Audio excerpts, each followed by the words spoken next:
thank you for joining me again tonight. Sorry about missing last week. My photographer actually, she wasn't available. And photographer isn't available again today. I'm not sure what's going on, but I'm trying to do it on my own. So if it looks a little off, then it's because of cost. I'm not at my element as it relates to the photography part of it. But just want to go ahead and start with the Ferguson. I said I would speak on Ferguson, but I really don't want to spend that much time on Ferguson, as Ferguson is a hotbed for racism. Now, as it relates to the situation with the officer and shooting of the young man, right is right and wrong is wrong. And generally, just to debate something as foolish as this situation, I was taught never really to argue foolish arguments. Now, the guy shot the kid down. He was unarmed. Even though he was a policeman, we understand because of their job, they should have a certain amount of time, a certain amount. And that was good for the first week or the first couple of weeks, but this officer's still not arrested, and evidence and different things come out clearly shows that there is enough evidence to arrest or probable cause that he might have violated the law and engaged in criminal action with shooting down Mr. Mike Brown. So with that being said, again, we could go deep into racism. What I am proud of is that the city of St. Louis and the citizens of the great state of Missouri did show resolve against the government overreacting as it relates to the police force itself, enacting its powers as an adversarial or control agent of the people of the United States of America, as to be wrong, and they exercise their right under the Constitution of the United States of America to protest, and without regard to hurt or harm, they exercise that fearlessly.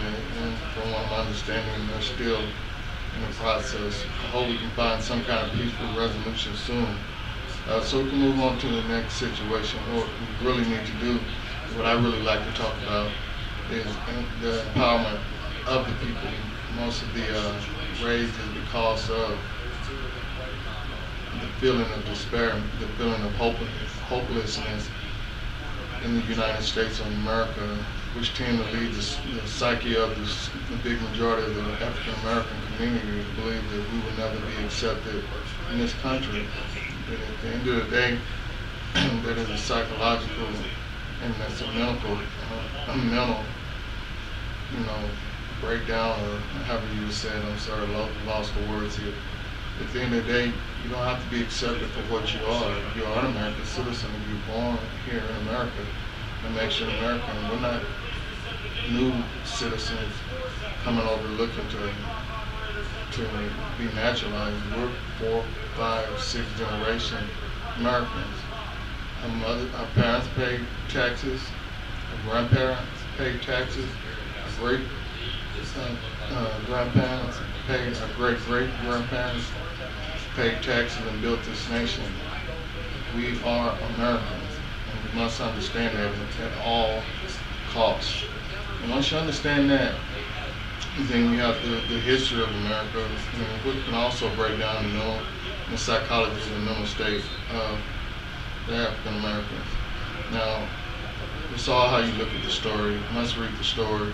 You must understand the story, and then you must understand that even with the story, there's still you. You know that you're responsible for.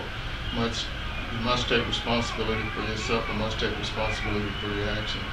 In this country, it's always said that it appears that we're always told to be better, and we're always told to do. But in the great scheme of things, if you look at the big scheme of things, those suggestions and that pressure could be suggested as the reason why we've excelled so in this country. Because it doesn't take away our spirit to be forced to do something else. We will always be us if we don't let go of who we are. We will be that. But in one's desire to make us be something that we're not, as a part of being able to accept and participate in a society, well, I mean, it could be, according to how you look at it, it could be a great thing. So with that being said, I'm going to go ahead and shut it down for the evening. just remember, money runs America. If you don't have money, you're probably not going to have much. It's sad to say. I know coming up in my culture was always said money ain't everything. And I never really understood that, understanding that money ran everything in this country. At a young age I understood that, but I never understood everybody saying that. So what do you mean money isn't everything? Are you saying I shouldn't worry about getting money? Because I understood that I still had to be me, I had to be a good person. That I just didn't understand how to be the person and the kind of support mechanism that those that I would be responsible for could be without a certain amount of money, a certain amount of understanding of how money is managed.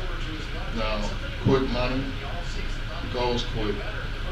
Slow money, it grows slow, but it goes slow also. So, coming up in my culture, I understand. We've always believed in getting that fast money, and there's nothing wrong with it except that it goes fast. I mean, we tend to not understand, probably tend to stay in situations. I'm going to go ahead and close. I want to get more on that, but I will say before going one more thing.